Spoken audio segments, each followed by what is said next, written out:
Apple, Cisco, Genentech, Intel, Adobe. Not only did the creation of these companies produce billions in new wealth, but they gave us cool things like this.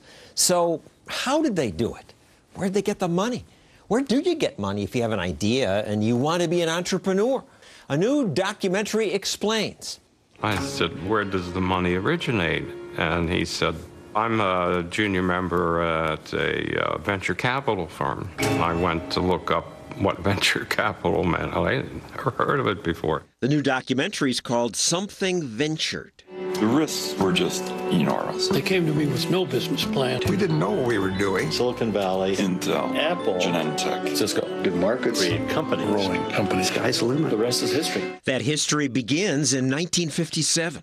A junior Wall Street banker gets an unsolicited letter because no one in his brokerage firm knows what to do with it. 8 brilliant engineers in California, who later become known as the Traitorous Eight, say they need some money. So the banker's own bank had no interest, so he went to 35 companies until finally he found one that agreed to finance what became Fairchild Semiconductor, which led to the technology that brought us personal computers. And that changed the world, say Dana Goldfein and Dan Geller, who directed the documentary. So this was a new idea, venture capital. Not only was venture capital a new idea, starting your own company was a new idea in 1957. We take that for granted now, but it wasn't then. And why were they called the Traitorous Eight? Oh, because they were working for a fellow who more or less invented the semiconductor. They were not happy with him, and they decided to bolt, to just try to find jobs somewhere else. And that wasn't done then, and he called them traitors. Now people... Yeah, forever after, they became known as the Traitorous Eight. Now, where did people get the money before venture capitalism? I mean, companies existed. You had to either be a Rockefeller or know a Rockefeller or one of those other kinds of Vanderbilts and Whitneys and whatever. Or put up collateral. You had to have some sort of asset that you could convince a bank they could take if the company flopped.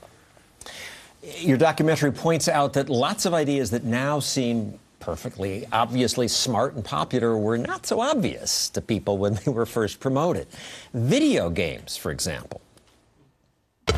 Norman Bushnell tells how he took the first Pong game to the big toy fair in New York and sold none of them. So we thought, let's try the television shops. And they didn't want it. Eventually, venture capitalists financed him, and today, video games account for 1/3 of the entertainment spending in America. Why couldn't they see the opportunity? It's so obvious to me now. That's the thing. It's obvious only after someone takes the risk to try the experiment. But before the experiment's taken, a lot of things that seem obvious, in fact, look like they're in a black hole somewhere. But he had Pong. You could play the game. I remember it. It was fun.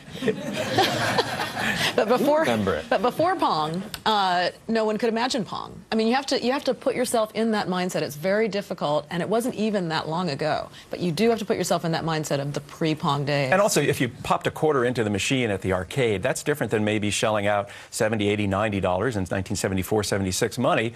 That's a bit of a commitment to play some games. FedEx is another example that is obviously good now, but then... Completely an anathema. I mean, as Herb Boyer, the guy that started Genentech, says in our film, can you imagine walking into a banker's office and saying to him, I'm going to deliver mail by jets. Give me some money. Well, it works out now. Now, one thing I kind of knew about that your movie brings to life is how the brilliant people who start these companies are often not the best people at running the companies, and then the venture capitalists just fire them. Even people like Steve Jobs. That's next. Stay with us.